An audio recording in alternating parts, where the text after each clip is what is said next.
What is going on, people? We are Tottenham TV here, back again with another post-match fan show. We are going to dissect Spurs' 3-0 defeat against Fulham at Craven Cottage in what was a big blow to our chances of getting top four. Not a fatal blow, but after last week, all the confidence and the good feeling we had definitely started to dissipate after that performance. Joining me today is Barnaby Slater from the Spurred On podcast. Barnaby, really disappointing day today, wasn't it? How do you sum up your feelings after that kind of game? I kind of feel like I'm already on the road to trying to justify it somehow. No Mickey van der Ven, didn't get started well at all, kind of gave Fulham the confidence to keep playing their high pressing game, kind of mid-block. And I said it earlier, I'll say it again, it might just be me, so apologies if you don't feel like this, but when we deserve to get beaten so easily, then it doesn't rankle with me the same way it does as when, you know, something goes against us or we've played really well and we've got beaten. Today, sometimes you just got to throw your hands up. Fulham were better than us today. They were better than us. They fought harder. They showed more desire. Now, that is our fault. Yes, I think maybe we slipped into a bit of complacency having beaten Aston Villa 4-0 last week, and we'll learn from it. Ange said it in his post-match press conference. He said, we take it, we learn from it, we move on. It was a bad performance. Other than Vicario, nobody really played better than a 5 out of 10 for me. And maybe I'm being kind by saying that.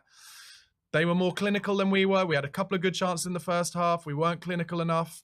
And in the Premier League, if you're not clinical when you're on top of the game, you get punished. And we were heavily punished today.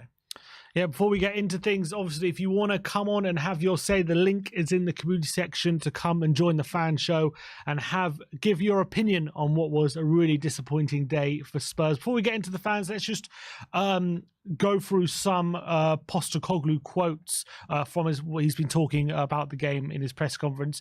Asked about whether this game was a big missed opportunity to move in the top four, he says, "I don't see fourth as the prize. This club has finished fourth before and it's finished second before. You can throw all types of things at it. It's reached the Champions League final. You can throw all sorts of things, but this club has achieved things. So fourth is not my end goal. I don't want to finish fourth. If we haven't grown as a team and developed as a team," and he wanted to say, even if we finish fifth, but I believe we have a team to challenge, then I won't be disappointed. He was also asked whether today was one step forward and 2 steps backwards after the win last week. He said he feels like it's more 4 steps forward and 1 step backwards. And he said that he was asked whether this performance was a worry. He said, "It's not worry, it's just disappointing. What would be worrying is if this was the 5th game in a row we'd done it, rather than just a one-off." So look, you can take those quotes as you will, but what's your reaction to some of those quotes from Ange Postecoglou? I actually love what Ange was saying in his press conference, particularly about how, Tottenham have finished second before. We finished fourth numerous times before, and nobody's been, you're happy at that in the moment, but then when you get knocked out of the Champions League in the last 16, or in the, we got to the final once, but in general, we've got knocked out in the last 16 or before, it doesn't really show any long-term growth and improvement. And that is, to be fair to Postecoglou, he's been completely consistent with his messaging throughout the season since joining the club. It's about, can he get this club and this team into a position where we can challenge at the very top echelons in English and European football? And he doesn't think that one bad performance at this stage of the project is relevant to whether or not they can get there. And I kind of agree, actually. So I love those comments from him. And he didn't throw any of his players under the bus. I think we've had previous managers who may well have done. Sonny actually came out and did a more emotive press conference with Sky, or interview, with Sky. And, he said all the players need to look in the mirror, and including myself, we didn't give 100% today and we need to do better. And, Sonny's the captain and he's allowed to say that about the players. And if Ange comes out and says that, I think it looks more like he's throwing them under the bus and not blaming himself. So I thought it was all right. Yeah, Heung-min Son has, after the game, in an interview as well with beIN Sports, has said, as club captain, I want to apologise to the fans for this result. So he was very despondent after the game. He cut a very sad figure. Obviously, it's no surprise after that kind of result. It's not just a result, but the performance as well is obviously very disappointing. And interesting though, in that interview with Sky Sports, did get a bit short with the interviewer, didn't he, when asked about is it a blow for for top four, and he kind of like flippantly said, "Oh, we'll just settle for sixth now," or something to that effect. So maybe I wonder if he doesn't usually get short with interviews like that. So I wonder if that performance really annoyed him on that question. He does kind of, in those post-match interviews, he does have an overall kind of default setting of, I really don't feel like I should have to answer these questions, to be honest. And he was spiky, that's for sure. And actually, I think he's got to be a bit careful. Like David Moyes has before been very borderline misogynist with female interviewers. And I think you've got to be a little bit more careful when you're kind of showing attitude when it's a female interviewer. But that's not to say that I think he would have answered any differently if it was a male one. But you just got to be more careful in this day and age, I think. But yeah, he was dry and sarcastic, to say the least.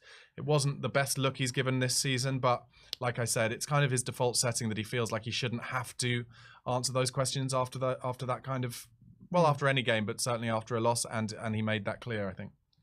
All right, without further ado, it's your chance to have your say. Again, I'll say if you want to come on and join the show, the link is in the community section of the channel. You can click the link and come on and have your say about the game today. But let's get going. And first up, it's Ben.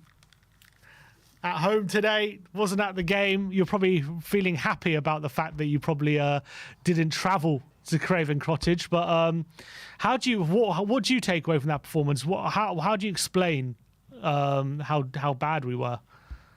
I don't think there's any explaining or any justification for the way we played today. I heard Barnaby before saying, he's trying to find justifications of reasons why we lost. Van der Ven wasn't in the team, but I don't think that's any justification for the way we played. You saw in the first 15, 20 minutes how under the cosh we were. You bust through that defence and the midfield that we were playing today, and people want to blame like the usual culprits like Brennan Johnson and stuff like that, but every single player on that pitch today, bar maybe Romero, who I thought maybe had a slightly better performance than the rest of them, were absolutely dog shit basically today. And I was sitting there so frustrated. I thought as well, halfway through the first half, you saw signs that maybe Spurs were getting back into the game. We were starting to create a couple of chances. And then I thought when they scored their first goal, it was against the run of play. And then the second half, you're thinking, all right, Spurs going to kick on this second half. And it just went from bad to worse. And the second half was embarrassing. The whole performance, when you take everything, when you look at it objectively as a whole, it's a completely embarrassing performance. I thought it was our worst performance of the season. And on the back of our best performance of the season, like how can you justify that? It's ridiculous. Yeah, for you, what do you think is going through Ange's head after that kind of game? Like, how do you think he rationalizes that kind of game? Because as you say, last week, we're all on such a high after what was a brilliant display. You thought we'd be coming into this game full of confidence after that game and really get ready to like take the top four by storm and like going to put pressure on Villa, who are playing tomorrow. But it just the complete opposite happened, and we seemed to crumble a bit. And so players who've been so reliable, like Sarr, were just completely off it today. So like, how do you think Ange is like thinking? What do you think he's thinking after that kind of game? I mean, I think Ange will probably look at it in a different way than maybe us as fans look at it. And I think Ange will be like, look, we're still in this. It's not all over. It's still only 2 points at the end of the day right now. You're looking at West Ham to do us a favour tomorrow, but look, there's still a lot of games to go and a lot of games that we can claw it back. So I don't think he will think it's an absolute disaster in terms of the outlook of the season. But the way I just look at it is just like, it's always one step forward, 2 steps back with Tottenham. And it was just so classic Spurs today to put in a performance like we did against Aston Villa and then back it up like we did today.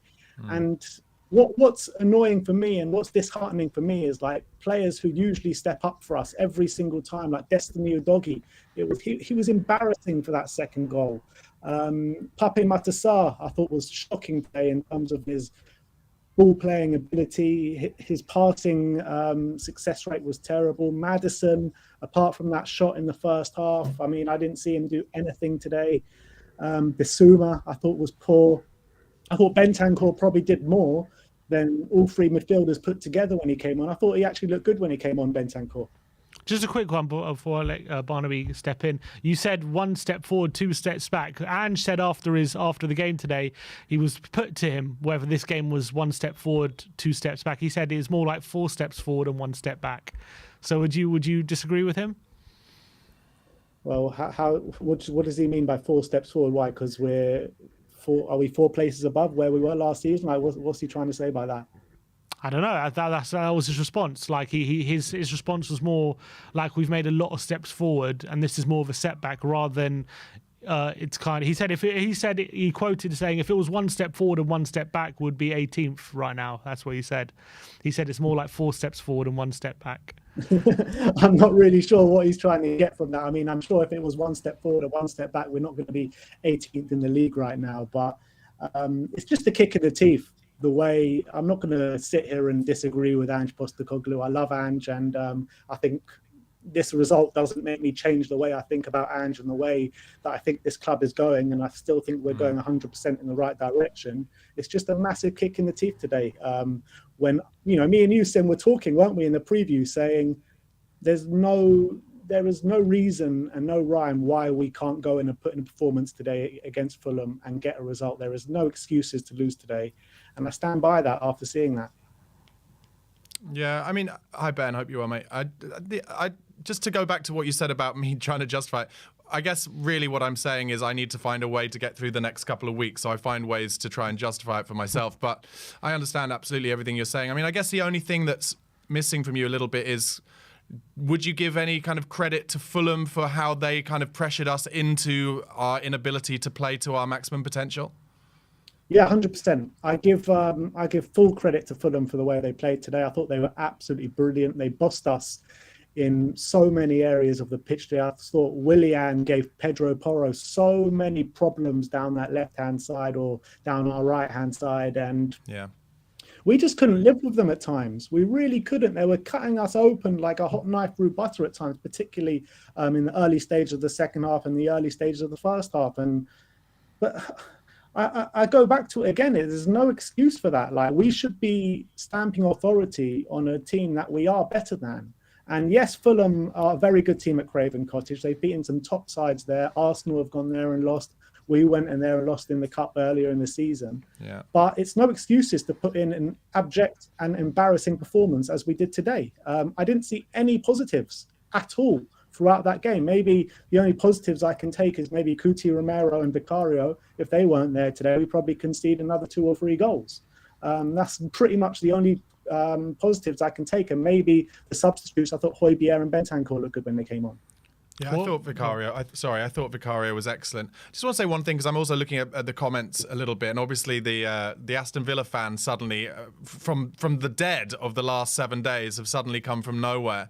But also, I would just say to them, like, why didn't you play the way Fulham played? Why didn't you play on the front foot? Why didn't you get in our face? Because Fulham have shown there that we're not ready yet to always deal with that. So I think take a look at yourselves before you get into us. Anyway, sorry, Sim. Yeah, I was going to ask, obviously one of the stories of today was Dragoshin making his first start. Obviously, we ended up losing 3-0, but what did you make of him individually today?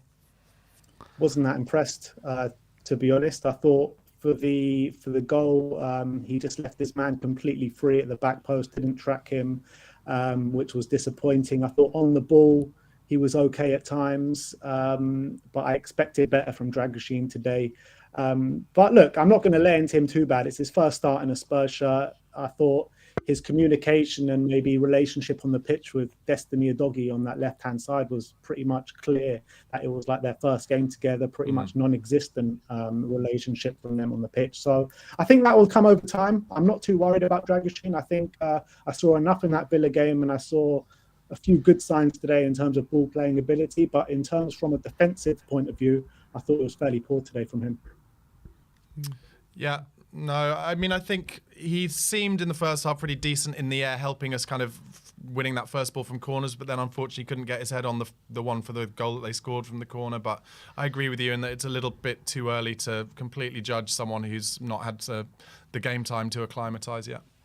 What do you think then, in terms of that performance, does that change anything for you when it comes to the race for the top four? Are you still confident of beating Villa to that spot, or does today's performance, make you reevaluate that? I am still confident of beating Villa. I do think we're going to end up in the top four.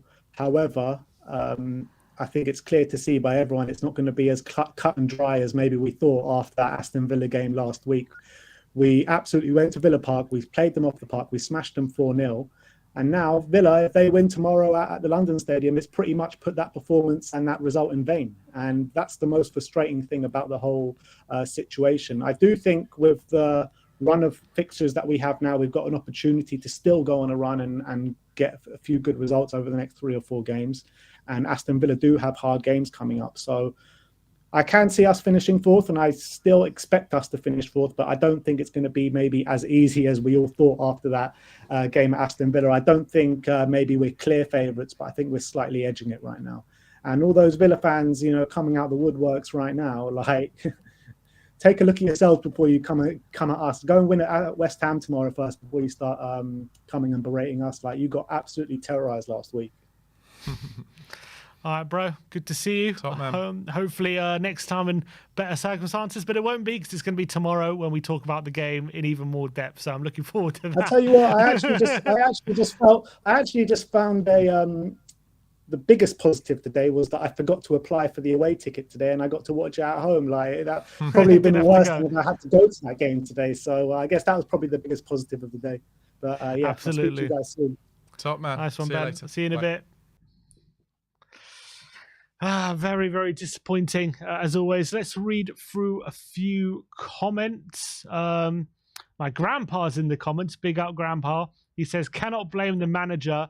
The players could not find the passes, and we were at least 10 yards slower at every point. Hard to disagree with that. We were very much off the pace, and it seemed as though whenever Fulham went forward, we just couldn't get near them, could we? We were just so far off them every time. There was definitely something tactical where they really kind of pinpointed that inside left and inside right channel, because I know I've said it, but they just got to that position where they could get that cross in time and time again. And if there's one thing that I'd say Ange tactically does have to look at, it is the goals and chances we're conceding from those kind of areas. And again, probably for the 5th time today, our inability, or almost, I mean, it happens so often that maybe it's a choice to not stop the crosses from coming in, because Robinson, who I was very impressed by today, I hope he's on our list for potentially a kind of, someone to put pressure on Udogie and the other fullback to come in the summer, because I really rate him. That cross for the first goal, Porro has got to be getting tight and stopping that cross from coming in. I know Ben said he thought that Dragusin was, had lost his man, and he was the wrong side of him, I guess, but got to stop the cross coming in. You can't just back the fact that the crosser's not going to have the ability to bend it round him. But yeah, look, it is what it is. It was very poor, to say the least. Let's get Ren on the channel. Is Ren ready to come on? Can you hear me? Hello? How are you, Ren? Hi, Ren. How are you doing? Yeah. After the, how can you be good after such performance? Yeah, tell me Like, what your literally, thoughts are. Yeah, is there a bit of a delay? Sorry. Tell me what your thoughts So are of I'm that gonna- game. Yeah, actually, I'm gonna talk some tactics here. So, there's actually 2 points I'm gonna highlight. So, first one is the possession. Second one is the outnumbering. So, first one on possession today. If you see the whole picture, if you see the whole performance from minute 1 to minute 90, I thought we couldn't kick the ball properly. That's the problem today. The first problem, and the second problem at the defense. In defending, if you see at the wide areas, especially at Pedro Porro and that at Destiny Dogi side, at fullback areas, we got outnumbered 3v1, not even 2v1. Like, for example, like we had Willian, Robinson, they were overlapping, as well as Sasa Lukic and Joe Palhinha. You understand? Yeah. Like, they had 3v1 outnumbering every single time. And in that time, when they went forward and all those things, usually Mickey Van der Ven, he always comes behind and tackle all of those balls coming if they hit long. You see, like Ben Leno, he's hitting the ball long, but sometimes they somehow win the second ball, and they went to Willian and they counterattack us through the transition. Because if you had Mickey Van der Ven, those through balls wouldn't be gone there. He would have at least swept all the balls, and then we wouldn't be in that. Wouldn't be facing a lot of transitions. That's what I thought at outnumbering. And the second one is I thought we were really poor on the ball. Yeah, we were Why do you really think poor that on the was? ball. And Why do you think that was? maybe they watch a lot of TikTok, I guess. They lack of attention span. They couldn't keep the ball long. That's a job. Okay. The consequence of it was they couldn't outnumber. Just now I talked about them outnumbering us, right? We couldn't do that. When we went forward, especially that Timo Werner, the Bram Johnson side, that left, especially the left flank. The left flank was so disappointing today. Like it was always 3v3. When Fulham went forward, it was 3v1. Whenever we went forward, it was like 3v3. We couldn't put a cross in. It was really, really poor. And I blame Warner, Johnson, and today Kulusevski was all right, but Johnson and Warner, they were really poor today, out wide. And the last but not the least, the shape was really bad. We couldn't keep the shape because every time we didn't keep the ball, so the shape wasn't there. And always we would keep moving under transition. And yeah, that's the thing I'm going to talk. That's my takeaways of the game. Yeah. Can I just want to add something. I think they're really good points, Ren. Thanks so much for calling in. I think what interests me about Spurs sometimes is, considering we're playing two fullbacks inverted, so we're supposed to have extra men in midfield, it always kind of surprises me then when we can't kind of keep the pressure on. When we're in the final third, our inability to kind of, you know, sure, make a chance and maybe something's cleared, but then keep the pressure on for like minutes and minutes at a time. Very often it just always, the clearances seem to rebound straight back to somebody of the opposition's team in central midfield who seems to have about 30 yards around him. And today it was Pereira who had all of that space. And I think there has to be sometimes a little tweak to enable us to keep more kind of consistent pressure on the opposition, because that way it'll give us more chances to score. And then the other thing is, and I think maybe you're alluding to this as well, we're trying often to play balls too quickly that are not quite ready to be played yet. When we're in that final third, we're trying to play the perfect pass, and sometimes it's got to be about, actually it's better, and I think Ange said a little bit of this in his interview as well, sometimes it's better to keep the ball for a step further and then another space will open itself up. And I think that's sometimes maybe we're just kind of, I don't know, doing things off the cuff, maybe even a little too much at times. But also we've seen some amazing football this season, so I can see why it's happening. Yeah, I agree with you, Barnaby. And the first time you talked about him, Andres Pereira, having all the space. If you had Pereira, when he got the ball, he released the ball out wide. And out wide, it was a lot of space. That's what I'm talking about. When Fulham went forward, they had an advantage out wide. They were 3v1, 2v1, always. Whenever we went forward, like you said, we played the balls quickly, and out wide, we got outnumbered. And when Pereira got the ball, he instantly releases to Iwobi, releases to Willian, and they initiate the attack. Yeah, that's why today we considered about like 16 shots or something. Yeah, it was really bad today, I have to say. And every point you highlighted that Barnaby was spot on. Thank you, Really mate. spot on. Ren, Ange was asked after the game if he was worried about that performance. He said he's not worried, he's just disappointed. Do you agree with him? Was it a worrying performance for you, or is it not? You can't take too much, can't learn too much in just one game. I disagree with Ange. I'm actually really worried about the performance. Like, even against Aston Villa, I thought we were really poor. Somehow we scored 4 goals, yeah, but we weren't that actually good. We weren't that good. Like, if we played Fulham last week, probably it would be the same outcome. We probably even was like 4-0, 5-0 would be if we played them last week. And if Villa played this week, probably would have beat them because Villa was shocking us last week. And this performance was coming. That's what I want to say. And as for the league table, I think we'll finish top 4. But yeah, I think we need to prepare for next season. We need some quality new signings coming. Okay. Top man. Ren, great to speak to you, mate. Thanks for calling in, and we'll speak to you soon. Come on, you Spurs.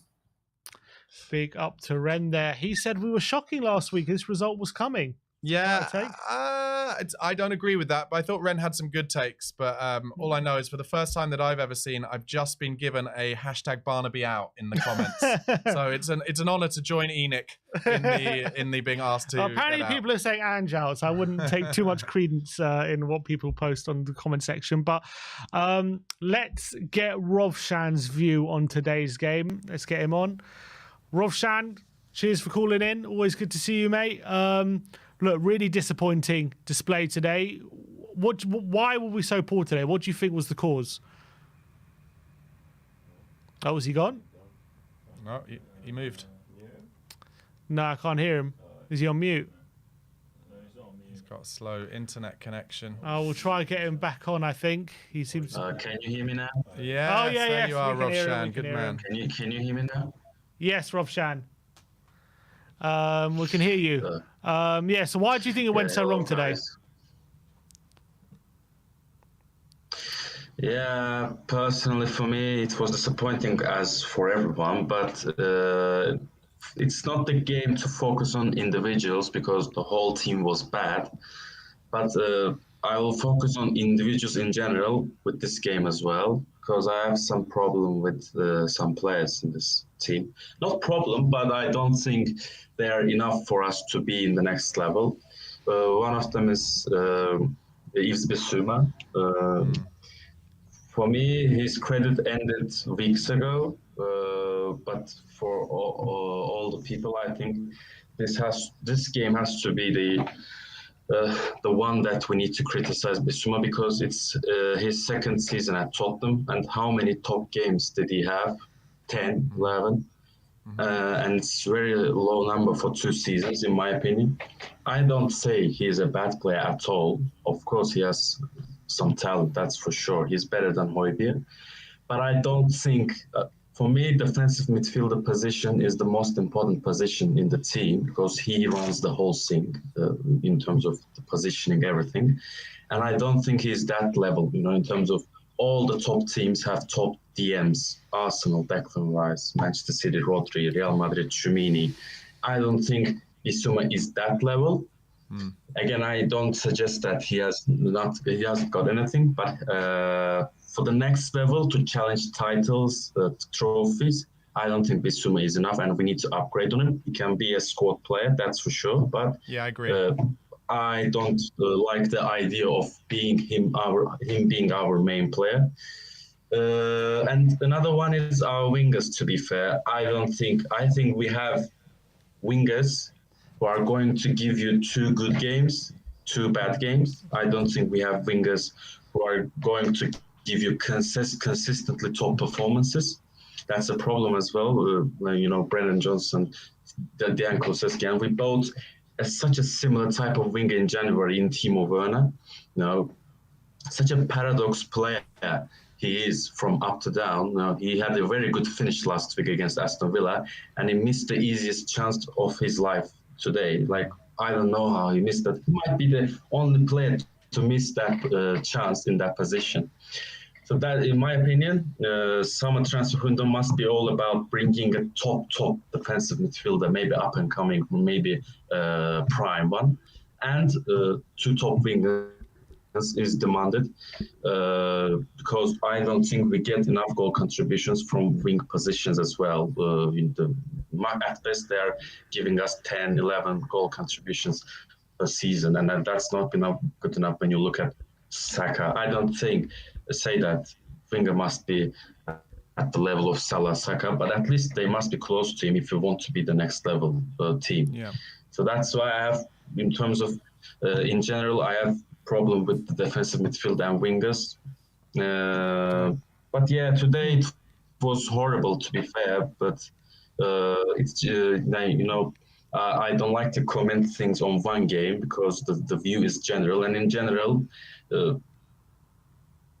there are some ups and downs to this season.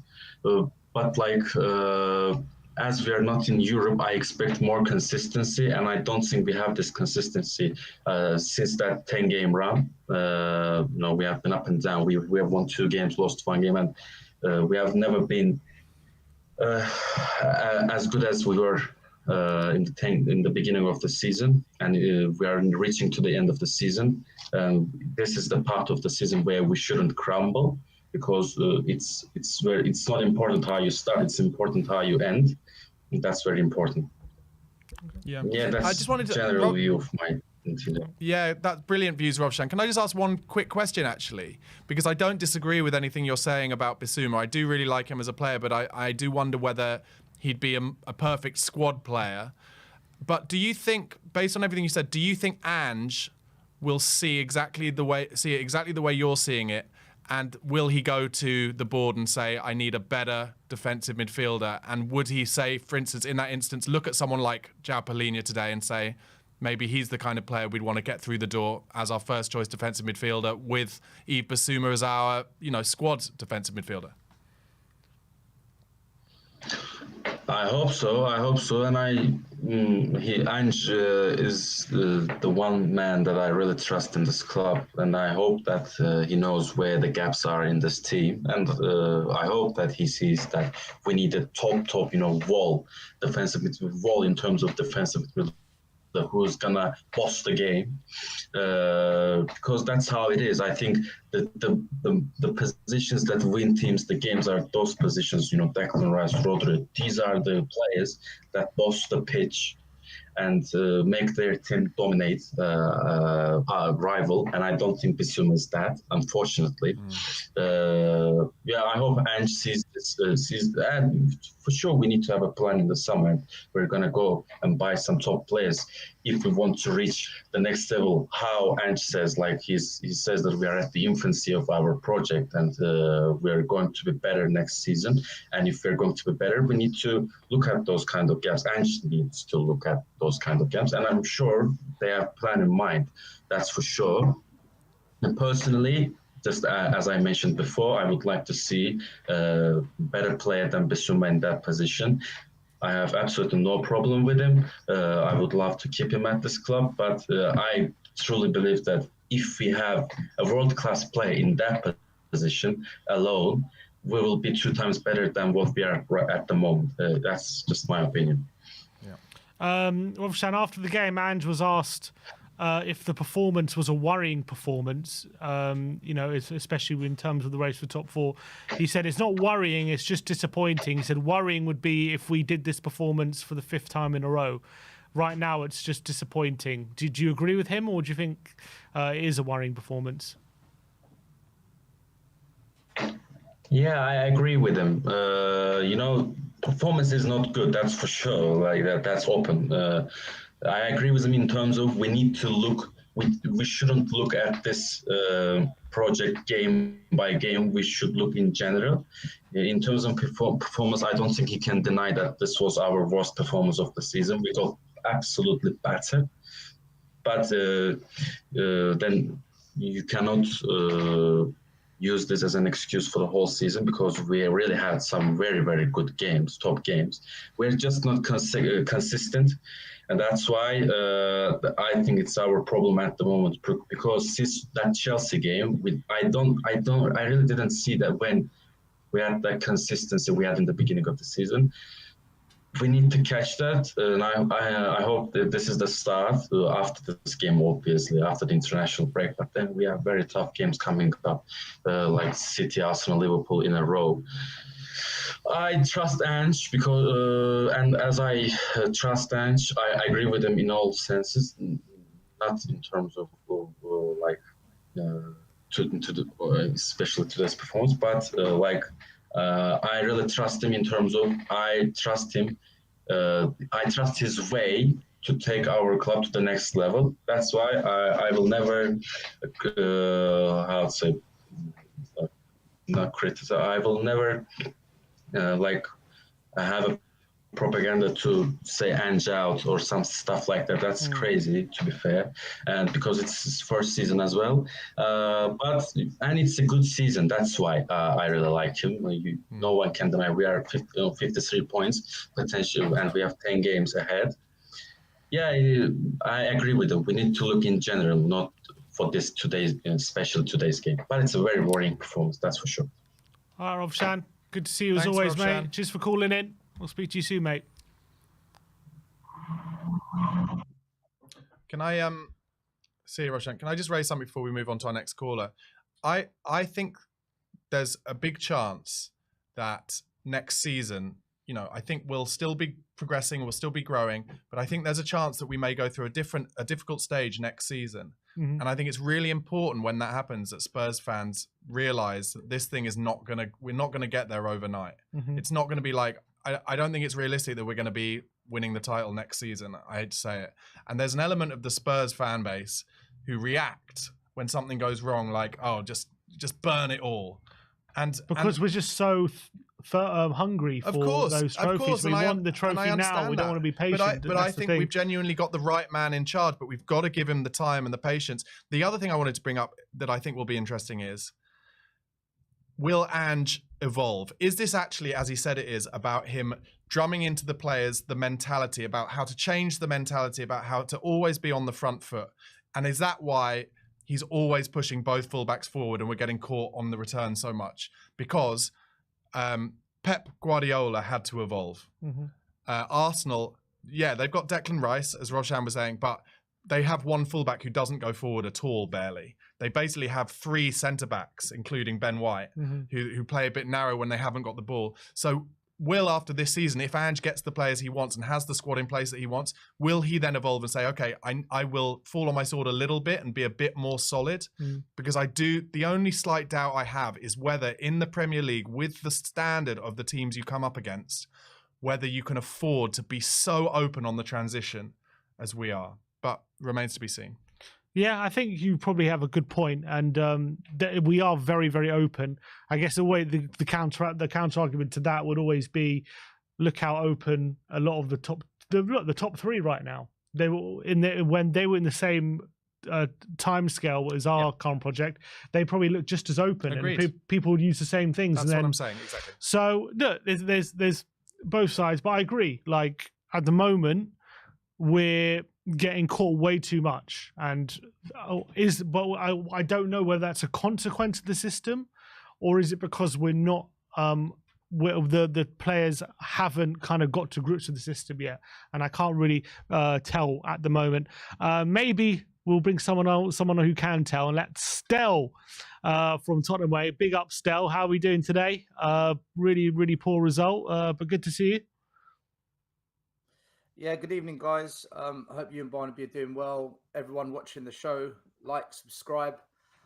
Yeah, I mean, there's a few things I'd like to discuss with you guys this evening. The first thing I just want to quickly say is I've never heard that fan that came on earlier speak before, Rovshan. But brother, if you are still watching, big up to you, because it's so good to see and hear a fan call up this show and actually talk about how average these wingers are at this club. So it's nice to hear someone else, with that opinion as well, because I find that we've been very, very generous towards these wingers at Spurs, and I don't think it's justified. So it was nice to hear Rovshan actually speak that way. Believe it or not, that was a compliment, in case anyone thinks something's I'm actually complimented. Yeah, look, guys, I don't want anyone who supports Spurs to go in on Ange and have a go at Ange and question his tactics and question his strategy, because for me, let's wait until the summer, because at that point, depending who we sign, I'm either going to be firmly Ange in or I'm going to go completely Ange out.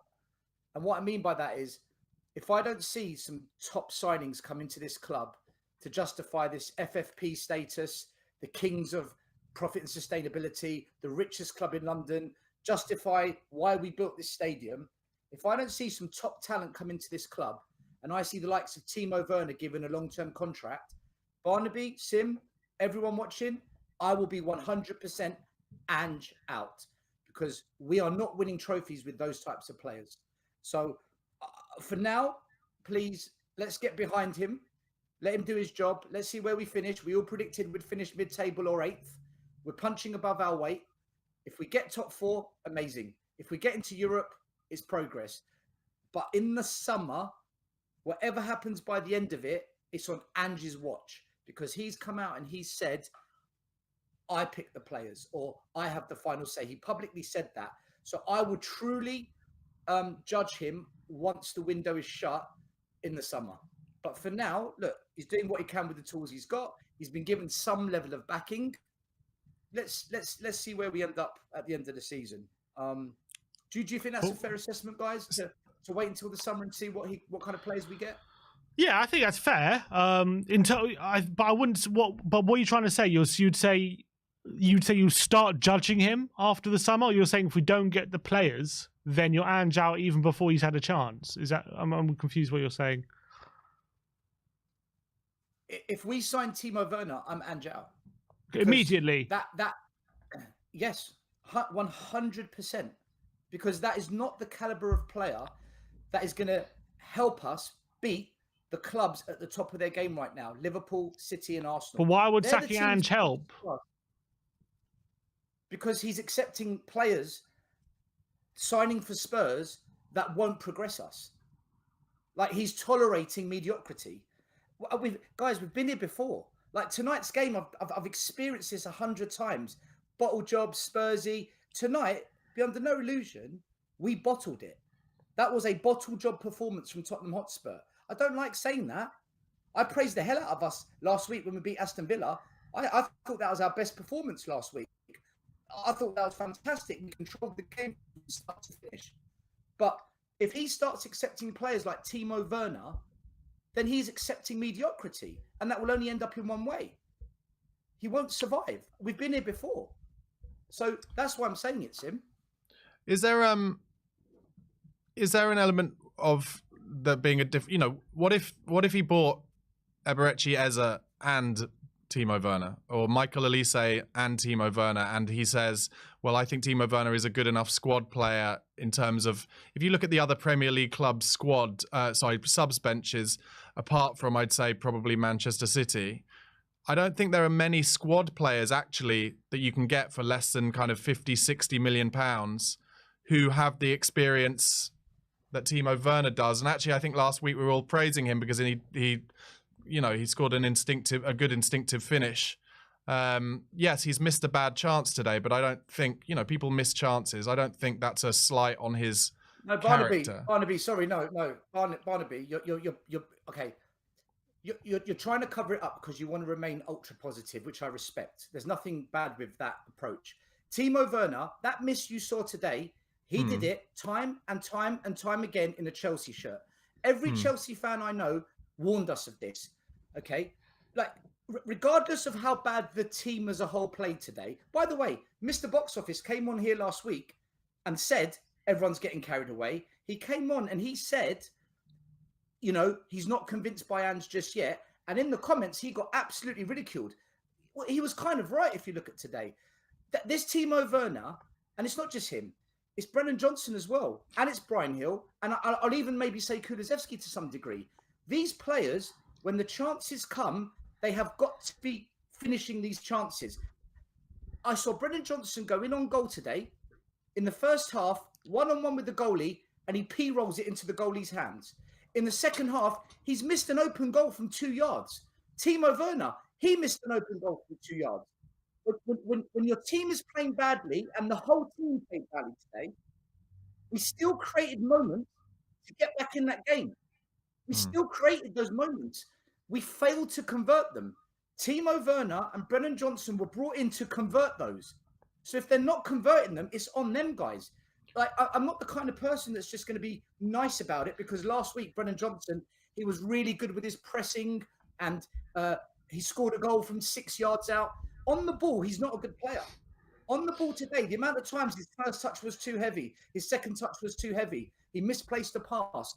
I've been watching this all season from him. Timo Werner's not much better. The amount of times I see him cross a ball into the box, he either tries to smash the ball and take the shin pads off, or he drills it to the opposing defender's feet. If you watch the game and just focus on them only, they're average players. For now, they will do. But if we really are going to have a serious conversation about catching Liverpool, catching Man City, you're talking about Salah, Diaz, Foden, Saka. They are not in that. They are not in that league. They simply aren't, and that's what we have to compete against. Stelios, sorry, mate. Nobody's suggesting that they are. I think it might be more like if we're going to do comparisons, maybe it's worth looking at the squad that Jurgen Klopp had in his first and second seasons at Liverpool, or Arteta had at Arsenal. So we're talking about Adam Lallana, Nathaniel Klein. Those terrible keepers they had, Karius. They had Mignolet. So yes, it takes time, but that. And also, just to go on your point about Werner, I think Werner was brought in to cover for Sonny while he was at the Asian Cup more than anything else, to be honest. But yeah, let's see what happens in the summer. But what you're saying earlier about, if Ange doesn't get... Yeah, but Barnaby, hold on. No, one minute. Let me because you finish. just said something, right? But you've just said something. Look at the players that Klopp had and Arteta had when they took over. Did I not say, if we sign Timo Werner, then I'm Ange out? Because I accept the players we've got right now. I don't disagree with what you've just said. My point is, if we continue to keep those players, then this will end up in disaster, like it did for Poch, like it did for Conte, and like it did for Mourinho. Antonio Conte, whether fans like him or not, guys, whether they think he's the devil or they think, do you know what? We never backed him. When he left Tottenham, he gave an exit speech. And in that exit speech, I remind every Spurs fan, go back and listen to that speech and then look at today's game. Every word he said was true. So until that changes, guys, this game today and these moments will continue to happen. But we as fans are going to tolerate it for this one season because it's Ange's first. But I'm not going to wait 4 years for another project, Barnaby. I'm not going to sit here and give Levy another... Because the chairman's already had 24 years. So your problem's not with Ange.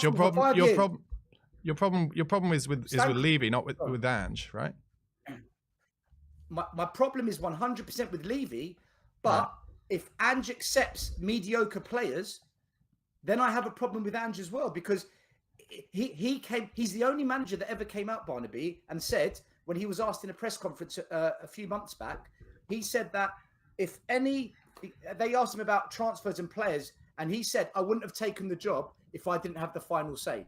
So if mediocre players come into the club, he's had the final say. Conte, Poch, Jose, Redknapp, none of them ever said anything like that. None of them ever said that they had the final say. So I look at Ange slightly different when it comes to transfers. Does that make sense? Yeah, but look, if we take where we are at the moment, would you not say he's ahead of schedule and maybe he's shown an ability to improve players that we previously thought were surplus to requirements? Or maybe not good enough? I don't know. But at the beginning of the season, a lot of people thought Porro wouldn't be good enough. And he's turned out to be pretty good. Basuma, last season wasn't very good. He's turned out to be a lot better. Richarlison's starting to score goals. But Basuma, for me, needs replacing. I'd maybe keep him as a squad player, but I think that 10-game start that he had for us actually wasn't the reality of his true level. He showed that he can be good, but his inconsistency means he's not good enough. Whereas you have a player like Son, who every single season he kind of hits certain levels and certain targets. He's proven a level of consistency to say, actually, you're really worth keeping, because you can have a good patch, but if you're not consistent with it, it's no good to us.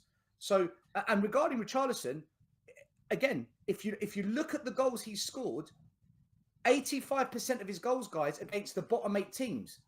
Against the top 12, he goes missing. And that for us is a problem, because it's those top teams that we need to surpass. Look, for sure, Richarlison's better this year than what he was last year. And Sim, yes, I fully agree that Ange is doing a great job. I don't have an issue with Ange, guys. I'm Ange in. I back every manager. But if he's done such a great job, then this board needs to realise that and truly back him this summer. And he needs to persuade them, back me or sack me, because it's his reputation on the line. And you guys and I and everyone watching this show, we all know if this goes south, 90% of the fan base will go after the manager. So he needs to think about that and really turn the screw and say to this board, I've taken over this club when it was in misery, it was toxic, everyone was turning against the chairman, the players. I've brought the feel-good factor back. I've brought some half-decent football back. I've given you a taste of what it can be like. Now, you have to back me. You're the richest club in London. You're the FFP Kings. Put your money where your mouth is. You've raised the ticket prices on the fans. Give the fans something back and back me. Let me bring in my players, and then the rest is down to me. At that point, Barnaby, then I will give maximum respect to this manager. But we won't know about those conversations. But I will judge by the kind of players that come in. Like, if I see Timo Werner sign a long-term contract, guys, I'm sorry, that's not good enough. We really need Arsenal bring on Trossard. They bring on Trossard, and they pay 25 million for him, right? So the players are out there. Those players exist. We've got the data analytics team. We've got Lange. We've still got Paratici. We've got McKenzie. We've invested in a structure and a team. Go and do your job. Go and find those 25, 30 million, 40 million pound superstars in the making. Give them to Ange, and then let this man do his job. But if that doesn't happen, what you saw today will happen again and again and again, because the mentality is not right. And but what happened to brings you mentality? Sorry, Stel, but what happened today hasn't been happening again and again. So I think, like, if we're going to put this in terms of good news for you, well, I'd say the good news is, based on what you're saying, you want, a lot of players out who a lot of the fans have been calling for to go out. And Ange, I think, has been doing that. I don't dare say you wanted Eric Dyer to leave and you wanted Davinson Sanchez to leave, and I think Højbjerg will leave, and anybody who the fans haven't rated, Ange has seemed to be happy to get rid of. So maybe that'll go in your favour. But in terms of, what seems to be quite a lot of anger from you tonight, it's like, this hasn't been happening all the time, and we are punching above our weight. It's not anger. Barnaby, don't say that. It's not anger. No, because when you say anger, you're planting a seed into people's heads that I'm coming across angry. I'm coming across with passion because I love this club and I want what's best. And I come on the show and I'm speaking my truth. And a lot of fans feel this way, but maybe they're scared to speak up on it because you will get criticized if you say these things. So, look, you said this hasn't happened often. What happened a few weeks ago against Wolves? Right? This does happen. We lost. We are nothing more. Exactly. So it does happen, right? But you can't. But every single team loses, Stel. Come on. Yeah. You've got to have some realism. We're going to lose games. I never said we're not going to lose games. I'm coming on tonight to talk about today's game. I've seen happen to Spurs time and time again over the last God knows how many years, right? I don't expect Spurs to be invincibles. I don't expect Spurs to go unbeaten, but I'm not going to happy clap and just assume, yay, everything's great because the media like Ange and because Daniel Levy's told the fans, you've got your Tottenham back. He took it away, right? So I don't buy into all this talk. I've heard this all before. Tonight's performance was an opportunity for Spurs to get back into top four, take control of the situation and use that game in hand, and we bottled it. And I've seen these bottle job performances, Barnaby, under many managers, under many, many years. And the one thing that's the same every single time is there is that lack of quality, that lack of spark to bring that magic when we really need it. And that comes down to the board. And it comes down to the manager as to what they're going to accept and tolerate from the board in terms of recruitment, Barnaby. Stel, you mentioned before, you don't want another 4-year process. And, obviously, clearly you're saying in the summer you're going to be judging Ange based on the players he brings in. So what is for next season? Let's say we do get top 4 net this season. What is your expectation for next season? Are you saying we need to be in a title race?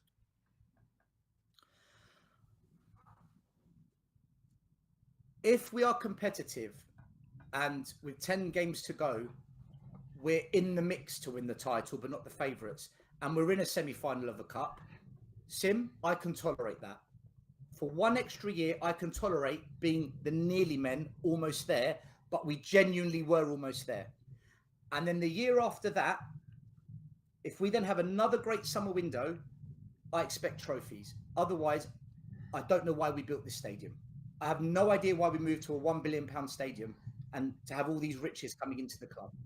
So next season, I expect us to be in the mix or the conversation for a title race, but not necessarily the favourites, because I don't think we're going to catch Arsenal and City and Liverpool in 1 year. But we shouldn't be crashing out of the domestic cups in round one. That's unacceptable. Not for a Big Six club, not both domestic cups. So if we get to a semi-final and we mount some kind of title challenge, I would accept that. I think that's a fair stance and a realistic one. But the year after that, I want to see a trophy. A Carabao Cup, I can accept, guys. I don't dismiss any trophy. I think a trophy is a trophy. If we win a Carabao Cup or an FA Cup in year 3, I think that's fantastic, because we haven't won anything in 14 years. If we do somehow get into a serious title race, that would be phenomenal. And I don't expect that level just yet. But it will depend on the transfer window, Sim and Barnaby. It really will. We are crying out for cover for the wing backs. We're crying out for cover for the number 10. I think we need a proper number 6 at the club, because I think Basuma is more of an 8. And we're crying out for 2 wide players. So what's that? 6 or 7 players we need. That's quite a big job. Plus, there's about 10 players we need to ship out. 5 are coming back from loan. There's a big job to be done this summer, but they've got the team in place. They've got the money. They've got the resources. There's really no excuses now, guys. So if it comes, I'm fully on board. Team Ange, you know, I'll get behind the ownership, because they would have shown me something they've never shown me before, that they truly are backing a manager. They'll show me something different that will make me think different. But if I see the same old, guys, I'm done. And I will be loud and I will say it proud, and I'm not going to stop. Because and who would you want to replace Ange? If he buys Timo Werner on a long-term contract, who would you bring in next? I don't care, because it doesn't matter, because that means the board haven't changed. So the problem essentially lies above Ange. Right. But Ange will be culpable as well. Whereas in the past, I've not blamed Mourinho because he got sacked before a final. I've not blamed Poch because he went 18 months without any transfers. I don't blame Conte, because who the hell gives him a 2-year contract and thinks there's longevity in that? But with Ange, he's got a long-term contract. He was backed in the summer. If he's backed again this time, this is a very different outlook that I've not seen before. So at this point, I would say, right, Ange, you've been treated differently to the previous managers. So I'm going to hold you partly accountable. Whereas in the past, I've fully blamed Levy. I will be more balanced between ownership and manager this time around, depending on what happens in the summer window. All right. Stel, good to Cheers, see you, mate. Always Thanks good to have you on. I'll speak to you very soon. Barnaby. Yes, mate. Listen, Yes, mate. It's all love. We're Spurs fans. I like a good debate. I like being challenged. I like to challenge you back, Barnaby. So Me too, mate. It's all good. I just want you. Yeah, I just wanted to make sure, because some people think, you know, it's personal. It's not. I think you guys are great. No, not at all. Not at all. Top man. TV. Top man. Cheers, Stel. See you later. Right, See you in a bit. All right, that was Stelios. And Finally. now set for some more fireworks, potentially. Let's get on Mr. Box Office. Alex, have you just finished watching the highlights, I think? Is that your reaction to that? Disappointing day today. You saw it coming, apparently, last week. What did you make out of the game today? I really don't want to say too much, because I think Barney's a very, very nice guy. And Sim, you know how it goes every single time with me, every single time. You know what I mean? But I've got to do this properly. The main event, the Professor of Truth and Entertainment, Barney's nightmare, and Sim's guilty pleasure, and that's it. And if you don't know, get to know. Let's get straight to it. I mean, like I said, and I just want to correct something right now. We need to believe in Postecoglou. And I'm going to just say this, and this is a fact. If Daniel Levy wants to sack Postecoglou, he will sack Postecoglou. That's a fact. Yeah? And that's what my judgment is, because that's where the judgment's been for how long at this football club. Yeah? And that's why I said what I said last week. Yeah? So people can shout at me, call me Mr. Post Office, reality bites. Truth hurts coming from Mr. Box Office. Learn that, and that's it. So let's get straight to the game. What did I say to people last week?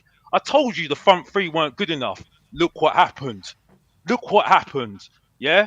Oh, Johnson was on hot property last week, wasn't he? He was on hot property. Oh, he's had 2 good games. Look what happened. He got subbed off. Look, he had no dinner last. He had his lunch dinner last night, so he had to get off the bench, didn't he? You know what I mean? Yeah. Look what happened to Timo Werner. Look what happened to Timo Werner. Misses a sitter. Misses a sitter.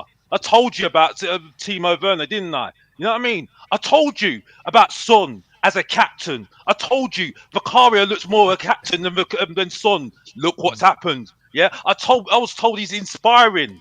He's inspiring. Yeah. Inspiring what? Yeah? He's more inspiring that loser that we had with Harry Kane last. And look what's happened at Bayern Munich, by the way. And I told you he was a loser. Yeah, look, that's what I said. You know what I mean? Yeah? See, you're saying the truth hurts. The truth hurts. Don't even though we had some good spells after that 24 minutes and that's it, yeah? What did I say to you? You know what I mean? I told you we rely too much on the fullbacks. Look what happens. You know what I mean? I don't need to say anymore. And what did I talk to you about? The below average Emil Heskey, aka Richarlison. What happened? Look what happened. Nothing. You know what I mean? We were bigging him up after his purple patch last time as well. I told you about the front three. Yeah, they've got no arrogance. They've got no swag. Yeah. I told you about when you got Defoe, when you have Berbatov, they'll just shrug their shoulder when they miss a chance and say, sorry, I'll bang it in next time. Yeah, I'll go past them now next time. I don't care. I don't need confidence. You know what I mean? Back to you to say something stupid. Wait, Alex, just say, to put some perspective, you named like those strikers as I'm assuming as examples of the kind of players we should be having in the front line. But when we had them in the team, we were much lower than we are now. As well we're doing. What did you expect from this season? No, we're chasing top four. It's Ange's first season. When you say not good enough, when you go on very hard against Ange and stuff, like before the season, what would have been acceptable to you? Yeah, I told you that I wasn't expecting more than 8th. But the point is, it was no expectations this season. I said it was a bang average season this season. Yeah, right. So is he not outperforming? Is he not outperforming then? If you look at stats, but I don't play FIFA, Bob. You know that I don't play FIFA. I don't look at XG. I look at what I see on the pitch. I told you the first how many games, yeah? I saw against Bournemouth, we weren't good enough. We got lucky. I saw against Everton, we weren't good enough. We were good enough. We were lucky. Yeah. I saw other games, we were not good enough. We were lucky. Yeah. Yes, we played some good football. And tonight, I'll tell you this for a fact: we looked good in certain areas. Yeah, if we scored those 2 chances that Maddison scored, by the way, yeah, and also Son could have scored, it could have been a different game. It could have been a different game. Yes, if Werner scored his chance, it would have been a different result. Yes, yeah, right. But at the same time, like I said before, it's not good enough. And I said to you already, yeah, if we get top 4 this season, right, I'll be worried about next season because you got to do better next season. You got to do better. Yeah, it's all right saying, "Oh, yeah, no, I don't mean mind, but no, that's not how it works. Yeah, because if you don't think better, teams get better than you. Yeah, because if, like I said before, how easy after that embarrassing season last season, they were back fighting for the top 4. Look how easy it was. You know what I mean? Right? So you telling me that no other team can't do that next season? You know what I mean? Sorry, I've got to keep this short and sweet because you've got to see. I've already recorded a video on Mr. Box Office TV. You know what I mean? If you want to like and subscribe to that, you know what I mean? If you don't know, get to know. You know what I mean? You know, you've got to get that little pop. You know what I mean? You know, because the main event, because it's not, it's not see what the Rock is cooking. No, it's not. It's not. Oh, let me see what's let me talk. No, it's not. It's not. If you don't know, get to know. Yeah, because you need to get to know our football team. Yeah, because I told you about our football team already. Yeah. Right, because everything that Sil just said was absolutely spot on. Yeah, right. Like I said, Basuma. Yeah, we need players to compete because I'm sorry, he's not good enough right now. He's shown it right now. Yeah, Maddison needs someone to compete with him, and that's it. I'm fed up with it. Yeah. So, you know what I mean? Are we just in 5th by complete luck? Is that your opinion then? Well, like I said before, yeah, it's like we're overperforming. Like I said, that sounds good. If you're gonna do this next season, you've got to be better. Adoji needs to be better. Van needs to be better. Valkyria needs to be better. All of them need to be better. And I'll make a bit right now. They ain't gonna be better. You know what I mean? So Well, yeah, I'd make a bet right now. Van de Ven and Udogie are both like 21. Udogie's, I think, only 20. And I'll add Brennan Johnson to this because he's getting a lot of stick. And I actually think, and I'm happy to be called on this if you want, I actually think Brennan Johnson will become a huge player for Tottenham Hotspur. I think he's shown more in this first season than I or Ange probably expected of him. So, Mr. Box Office, I'm happy to have a little bet with you on whether Brennan Johnson the next 2 seasons or so becomes a seriously important player for Tottenham and seen as one of the best wingers in the country. How about that? What is the bet on? Do you mean what are we betting with? Yeah, what are you betting with? Arsenal shirt? No interest in that. 50 quid? How about 50 quid? No, I'm not doing money with you, mate. I don't know you that well. You'll happily wear an Arsenal shirt? That's weird. I do. No, it's not weird. It's just that at the moment, that's the only thing I've got at the moment. I could do an Arsenal shirt for you. I'm never going to wear an Arsenal shirt. So let's call it a sportsman's bet. All I'm saying is I think these players who have real potential and are young and raw need to be given the time to show that potential. Go back to when we had Gareth Bale and everyone was saying, yeah, let's give him away to Birmingham on loan. He's rubbish. He's terrible. He hasn't won in the first 25 games. I'm not suggesting Brennan Johnson has the talent of Gareth Bale, but I'm suggesting these players need time and patience. And if we don't give it to them, then they won't have the chance to fulfill their potential. We'll have to see what happens. You have to see if Ange stays. That's the thing at the end of the day, because like I said, the judgment is on him. With because at the end of the day, I've got to look at Ange as well. His substitutions too late, way too late. Again, after 3-0 down. You know what I mean? One thing I will say, because Ben was talking some truth, Ben. I have said it on my channel as well. Bentancur looked good when he came on. I'll give him that. I'll give you that. That's it. I can't blame Dragusin. Yeah, he made mistakes, but it's only his first game, and that's it for me. I can't blame him, no. But like I said, this is not actually it's not a told you so moment here. It's not a told you so moment. You know what I mean? Because like I said, but it's like I can't say to you right now. You did. Sorry, Mr. Boxer, you did spend the first minute of this video saying "I told you so" over and over again. Yeah, true, but at the same time, it's kind of like it's just my spiel at the end of the day. But it's not like it's not a told you so moment in kind of saying I'm proving anything. I haven't really proven anything at the moment. My proof will be next season, the next couple of seasons, to see if the board stick with their man, and that's what I'm complaining about at the moment. This culture at Tottenham is down to the board, and that's it. You know what I mean? Because at the end of the day, it's not really right for anyone to tell anybody to back Ange. You know what I mean? They need to. It's the board, because the proof of the pudding is at Arsenal and Liverpool, they stuck with their managers through bad times when people were doubting them, and when they doubted them, they kept their faith in them, and that's it. And that's what shut them up, and that's what needs to happen at Tottenham. And that's the only way to change it. But you're the one questioning Ange. No, well, I'm only questioning on today's game. I'm judging it on today's game. On today's game, okay, but you're saying we should stick with him. But you're saying we should stick with him, though. Even well, no, but it's not my decision at the end of the bin. I don't get paid the amount of money from Daniel Levy. Daniel Levy's the one that gets paid the money to make those decisions, right? And as I said at the beginning, if Daniel Levy wants to sack Postecoglou, he will sack Postecoglou. That's why I've got doubts on this at the moment. And that's why I'm saying at the moment that he needs to prove to us that he's going to stick with his man. Yeah. And the only way we're going to find this out is when the time machine goes right into the future. Unfortunately, I ain't got the time machine at the moment. Unfortunately, we ain't got Back to the Future, that film, Back to the Future. A lot of Tottenham fans watch Back to the Future because I want the future to come straight forward so they can prove to everyone in the ether that we're going forward. You know what I mean? You know? And that's it. You know? And it's not going to happen. Yeah? So, unfortunately, we've got to wait. Sorry. It's not a proof. Like I said, I'm not having a go at you. I'm not having a go at anybody. Everyone deserves to believe anything I say, by the way, yeah? And by the way, yeah, if you watch Spurs Kings TV, right, with Asthmatic, yeah, and you watch a rival fan banter Deji to pieces, yeah, when he said, oh, Angie's cooking, Angie's doing this, Angie's doing that, Man United fan who's not even on YouTube says to him, really?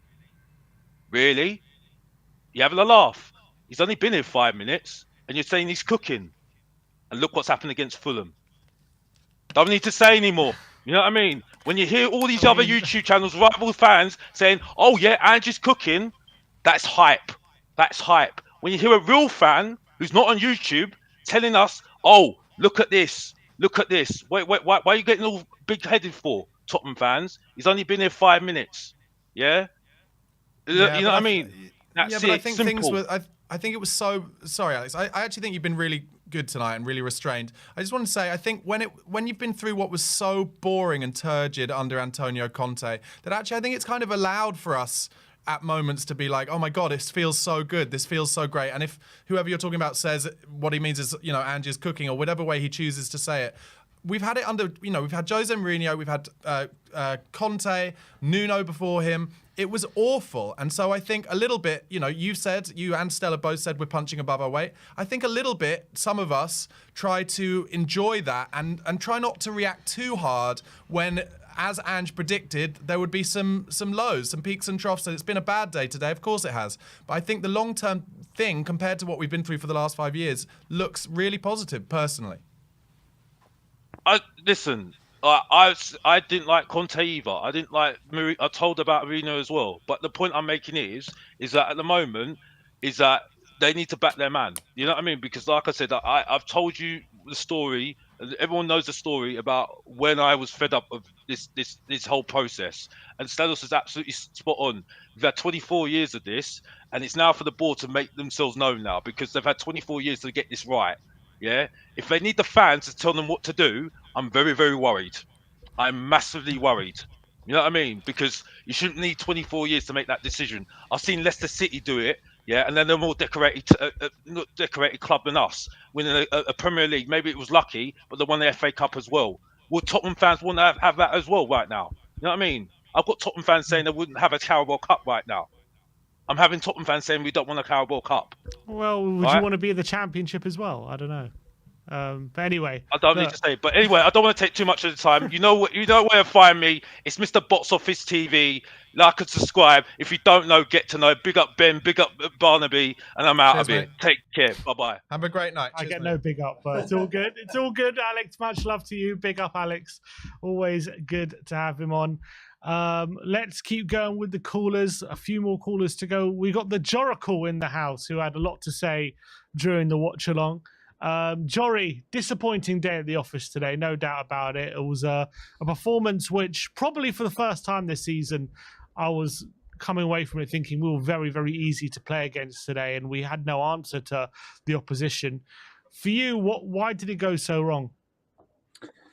I mean, I've been seeing it for quite a while in terms of we're not right structurally. I mean, like initially we had the whole surprise with the double inverts and all of that, and then the league adjusted. And since the league adjusted, we haven't tactically really come up with any answers. It's a bit different from game to game. So a lot of the time the midfield is overcrowded, which it was a little bit today when we were on the ball. When we were off the ball, the midfield was empty, absolutely empty. The forward line was too high, and the midfield players were too low. So they had all the time in the world to ping the balls as they wanted, but in general, like I sent you a couple of Haas super chats during the watch along, and for me it's very worrying to see. I mean, I'm kind of, that's why I said strike two in the super chat, is because I'm kind of convinced that Ants is not going to evolve, or at least many managers before him have said, I play this way and only this way, and they have had to eat their words. I don't. It doesn't look like Ants is going to eat their words, and I don't even think it's a question of pride or anything. As far as I can see, he doesn't have the answers for it. He has this set up, and his idea of winning is simply to build a squad that's going to be out intensity wise. He's going to have his guys run more, fight harder, and basically win in that manner. And you can do that for spells, but it's not sustainable. Not even Liverpool could sustain it. You need to basically, if you want to have a chance in the most difficult league in the world, you have to be competitive in recruitment. You have to be competitive in finances. You have to be competitive in your coaching. You have to be competitive in the field. You have to be competitive in the fighting and the intensity and so on. But you absolutely have to be competitive tactically. And if we're completely static tactically, we're never going to get there. I mean, we can make these players into the best players, like you're saying, Barnaby. Brennan can turn into one of the best wingers, if not the best winger in the Premier League, and you could go through the whole squad and get them to the absolute maximum potential. We will not win the league without tactical competitiveness, and I'm not seeing it from Hans. So when you said strike 2, are you implying one more strike and you want him gone? No, it's one more strike, and I know it's not. I'm convinced that he won't do it. I still hope he will do it, but if I'm down to strike 3, then I know he won't do it. He won't have that evolution won't come with him. And Yori, sorry to interrupt, mate. Bit of a hypothetical here. I don't know if you heard earlier. I spoke to Sim and asked him whether he thought Ange would evolve in terms of the inverted fullbacks, the way that Pep has, and the way that Arteta uses his fullbacks, which is to always have one back. Usually, kind of Ben White is a little deeper when I tend to watch anyway. I wonder whether there's an element, and I mentioned to Sim, I was like, Ange has been very consistent about saying this season is about developing and trying to change the mindset, getting away from the default position that was the sitting back and the negativity.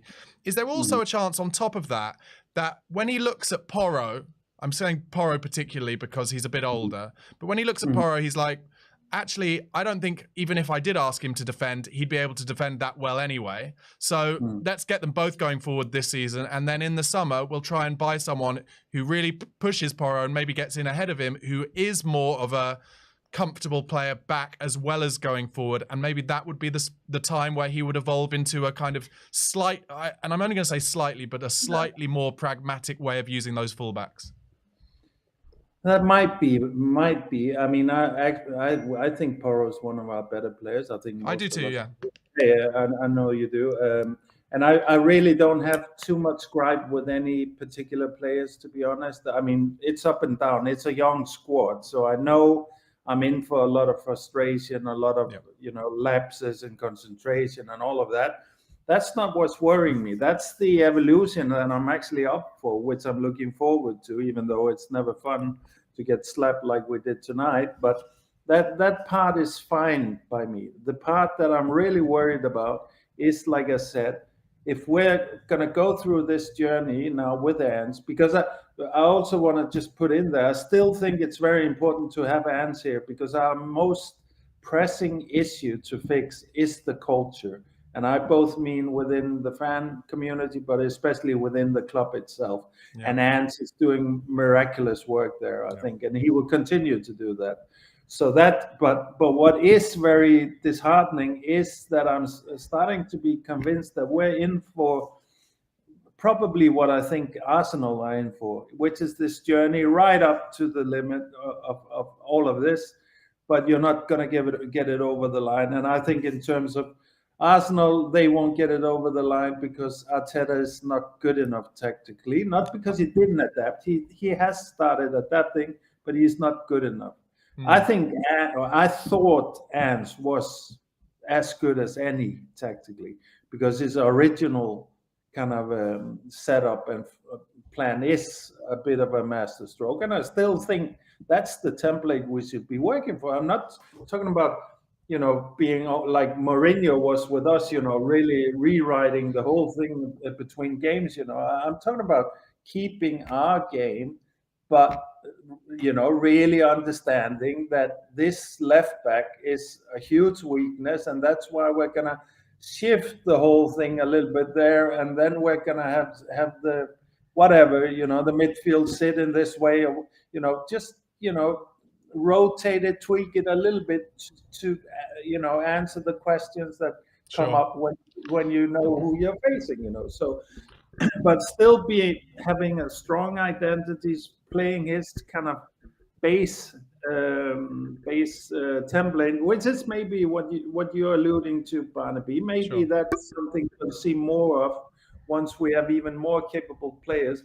But we won't get too much higher in terms of the recruitment stratification. I wouldn't say quality, because we're recruiting really brilliantly these young players, I think. So you never know when you hit on a new Son or a new, whatever, like a absolute worldy player.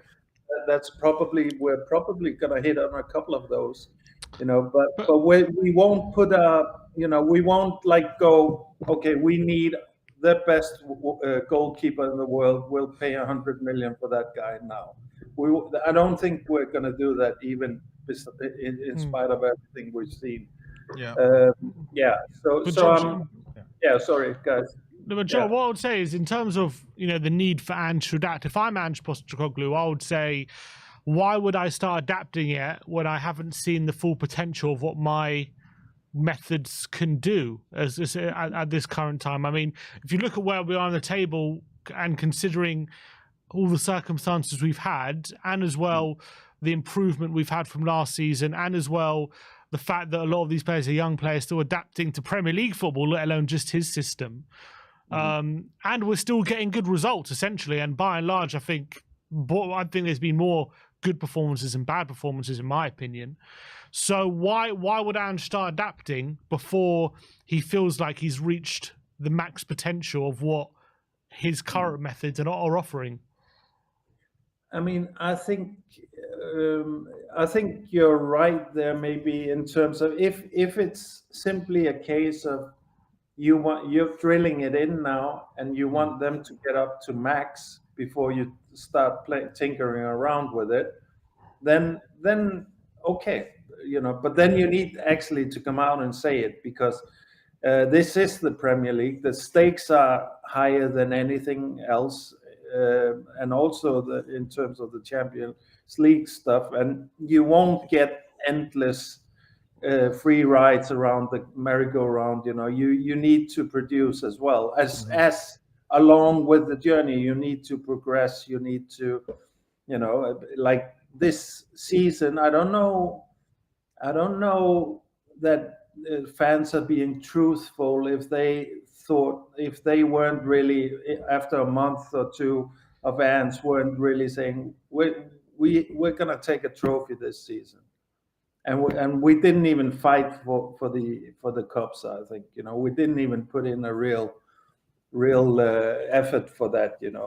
So the system did crash, but appreciate Jory for calling in. We are going to have to end it there. I love Jory, by the way. I think Jory gives really good, fair, tactical points. Yeah, fantastic call as always by Jory. Always like getting his opinion, but we have been going for a little while, so that is all we have time for today. A devastating 3-0 defeat. Look, we might have lost the battle, but we'll see if we can win the war of top four. We will during win the this war. season. Exactly, and I'm pretty sure everyone is still confident of that. I know it was a blip in the road today, but there are better things to come. If you liked what you saw from Barnaby today and you want to see more of him, go and subscribe to the Spurred On podcast. A link is in all the videos he's contributed in today, in the title of the videos. If you want to let people know what's going on the Spurred On podcast. Just daily Spurs content, talking about all the stuff, all the news, similar to what these guys do, but just me on my own. It's possibly worth watching. Give it a try. Give me a little subscribe on the link. Appreciate it. All right, thank you everyone for joining us on today's watch-alongs and the fan shows and interacting with all the content. Let's hope for better days in the future. But we'll be back tomorrow if you want to torture yourself more about dissecting this terrible defeat. But we'll see you all very, very soon. Like, subscribe and comment. And as always, come on you Spurs.